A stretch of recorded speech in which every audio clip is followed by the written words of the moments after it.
Bonjour à tous, c'est Anne Oblat, bienvenue sur Job Teaser. Vous regardez The Big Talk, l'émission où on décrypte un métier. Et aujourd'hui, on va découvrir un métier des forces armées qui reste assez méconnu du grand public et qui pourtant offre de riches opportunités. Il s'agit du métier de commissaire des armées. Et pour parler de tout ça, il y a avec moi sur le plateau la commissaire Marianne Bardot. Bonjour Marianne, comment vas-tu ? Bonjour Anne Oblat, je vais très bien.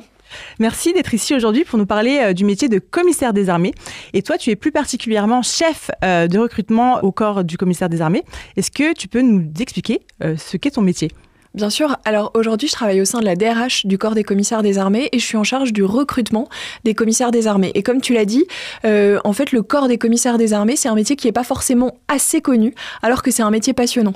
On recrute des officiers, des militaires qui vont servir directement au contact des forces armées pour se charger de toutes les fonctions d'administration, de finance, de droit, d'achat, de restauration, d'habillement, de paiement des soldes des militaires. Et on est en charge de tous ces segments qui permettent le soutien des forces armées. On travaille directement avec les armées, au soutien des armées et avec eux. Est-ce qu'on peut dire que vous êtes les couteaux suisses des forces armées ? Ah, c'est une jolie expression, oui, c'est vrai. En fait, on est là pour les accompagner, pour trouver des solutions et pour s'adapter à ce dont ils ont besoin. C'est-à-dire que la mission du commissaire, elle change en fonction des missions des forces armées et on s'adapte en permanence au soutien qui est demandé des forces armées parce que, en fait, nos missions sont les mêmes. Nos missions sont au service des forces armées.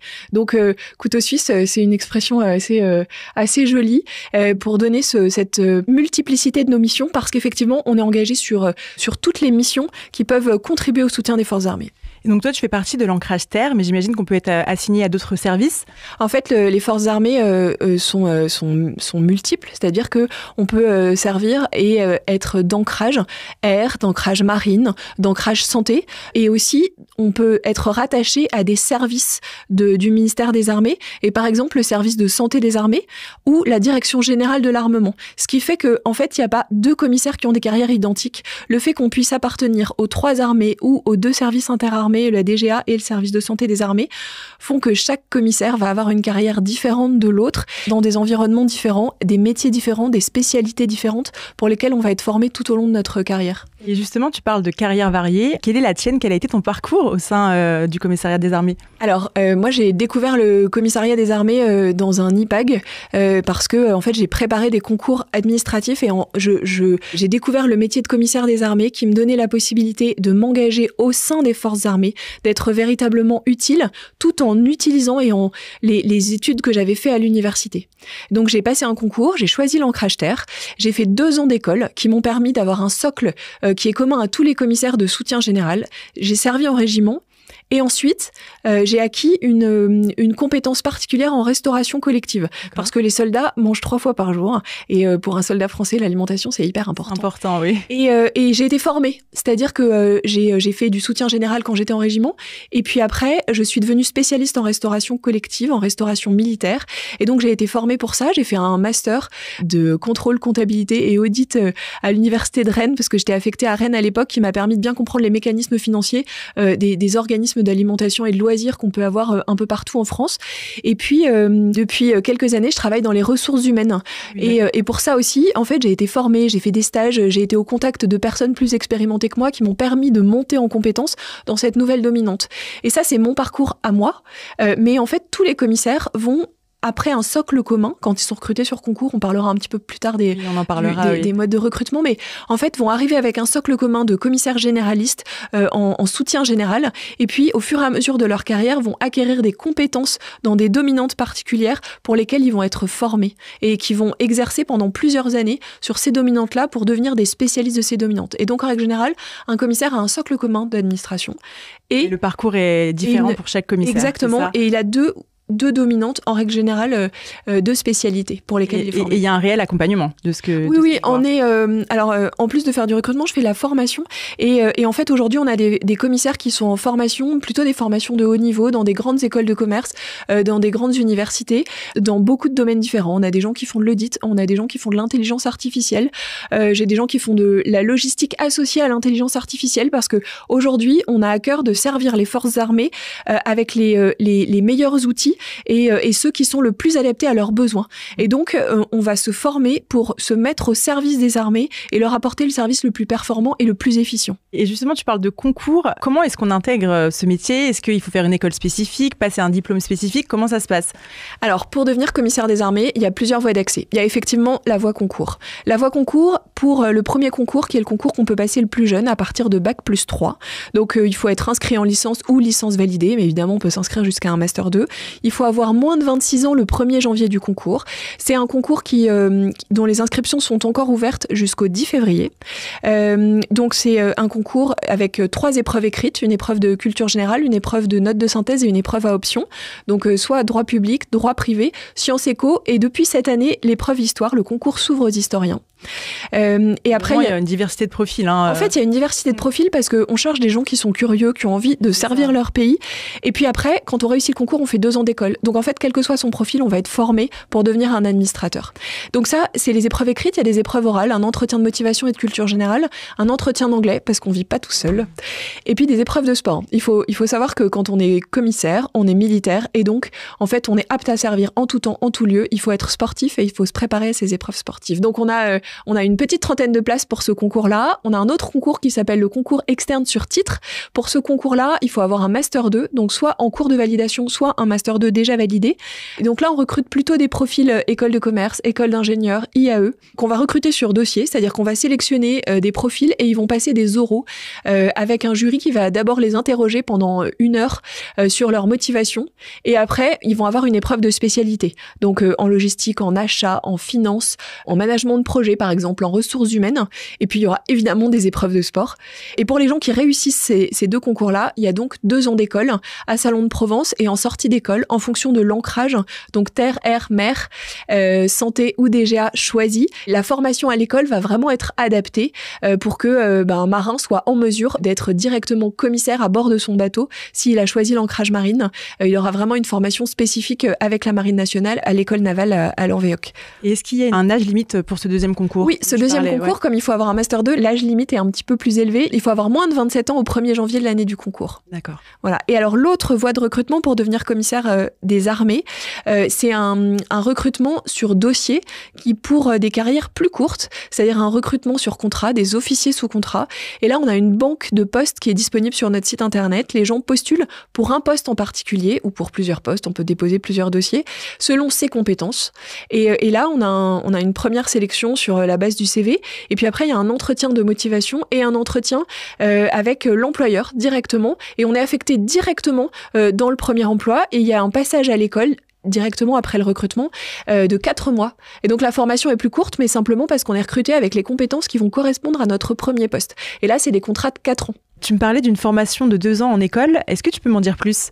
Oui, les commissaires qui réussissent les concours, donc le concours sur titre ou le concours externe sur épreuve, passent 2 ans à l'école. 2 ans à l'école, ça va être une véritable formation adaptée au futur emploi de chacun. La première partie de la formation, c'est une formation militaire dans l'ancrage qu'ils ont choisi. C'est-à-dire que ce sera dans l'armée de terre, dans l'armée de l'air ou dans la marine. Ensuite, il y a une formation d'administrateur et puis une formation adaptée au premier emploi. Pour les commissaires d'ancrage terre, c'est à Saint-Cyr. Pour les commissaires d'ancrage marine, c'est à Lanvéoc et il y a un embarquement sur un bâtiment dans le cadre de la campagne Jeanne d'Arc.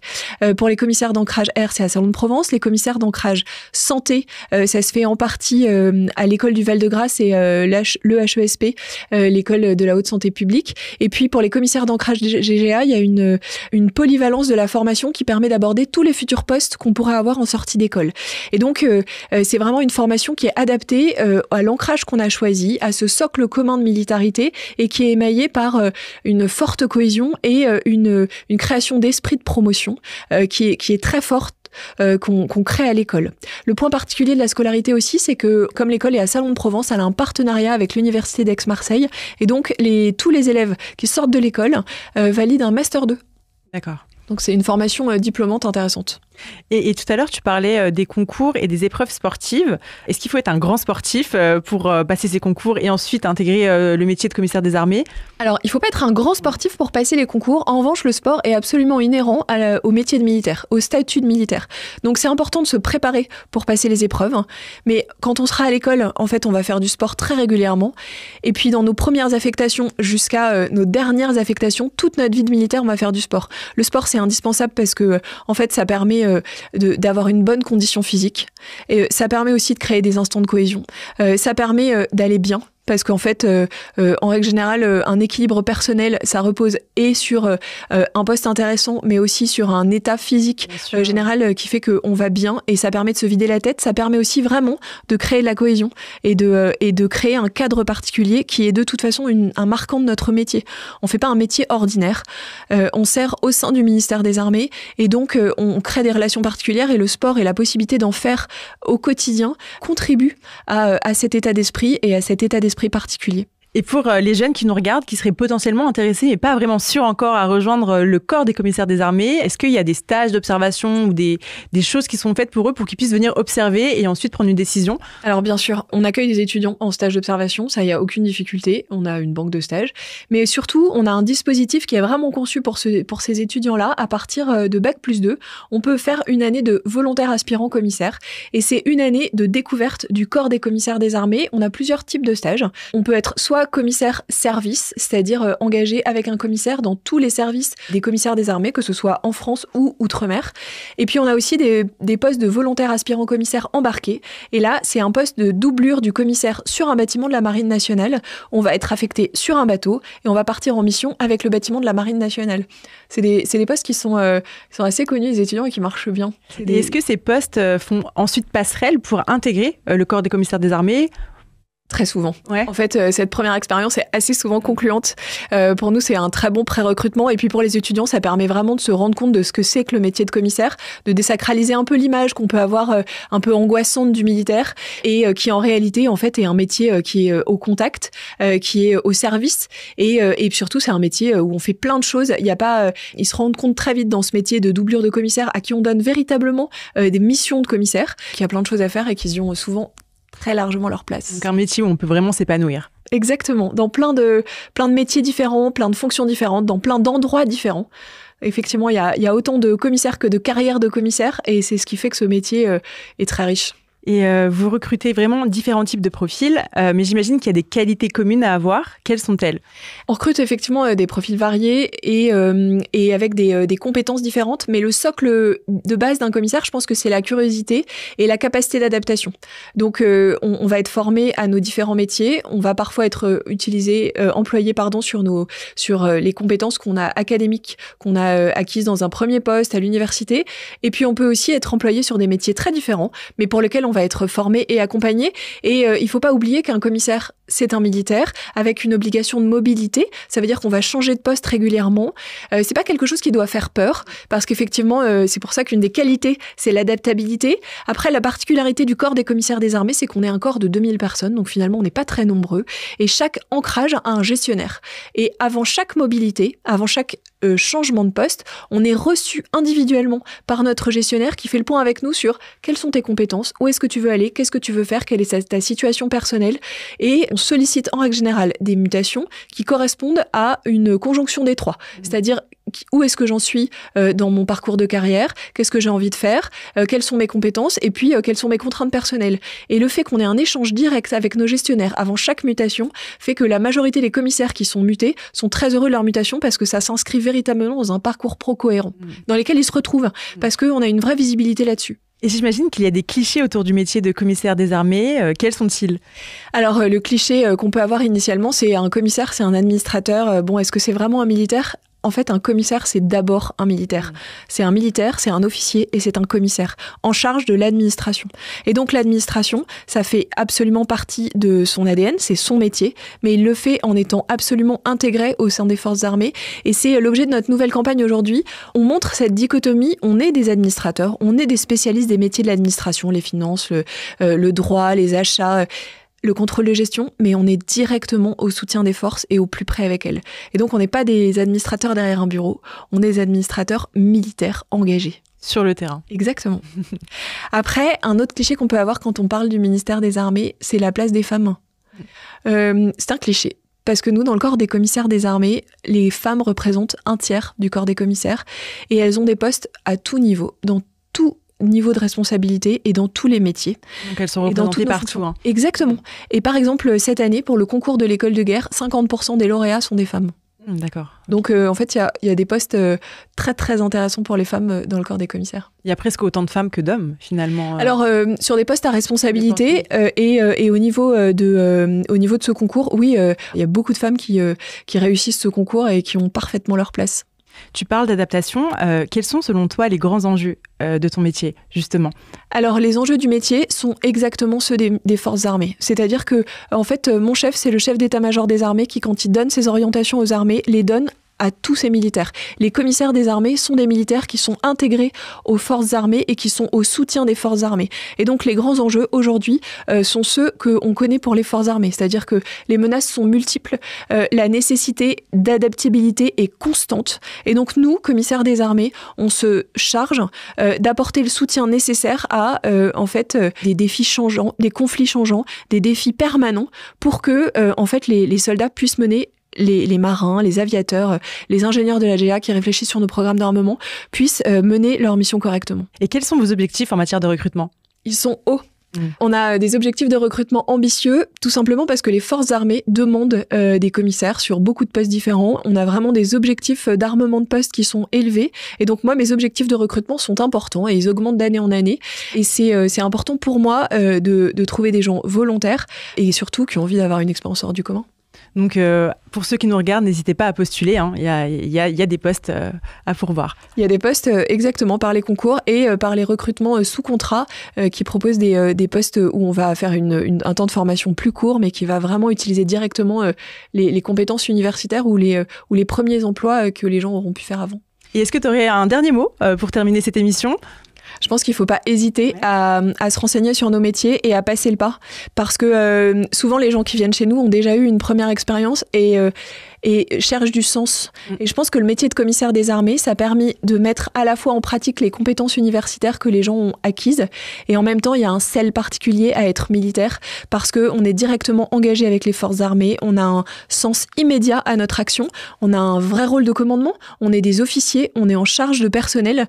Et en même temps, on a une mission qui nous dépasse, qui est une mission passionnante et dans laquelle on croit. Il y a un sens de l'engagement qui est passionnant. Merci Marianne pour cet échange. C'était très intéressant et merci à vous d'avoir regardé cette vidéo. J'espère que ça vous aura donné envie d'en savoir plus sur le métier de commissaire des armées. En tout cas, sachez que vous pouvez retrouver toutes les informations sur les concours et sur le métier sur la page du commissariat des armées qui est disponible sur Job Teaser. Et moi, je vous dis à très bientôt pour un nouveau The Big Talk. À bientôt.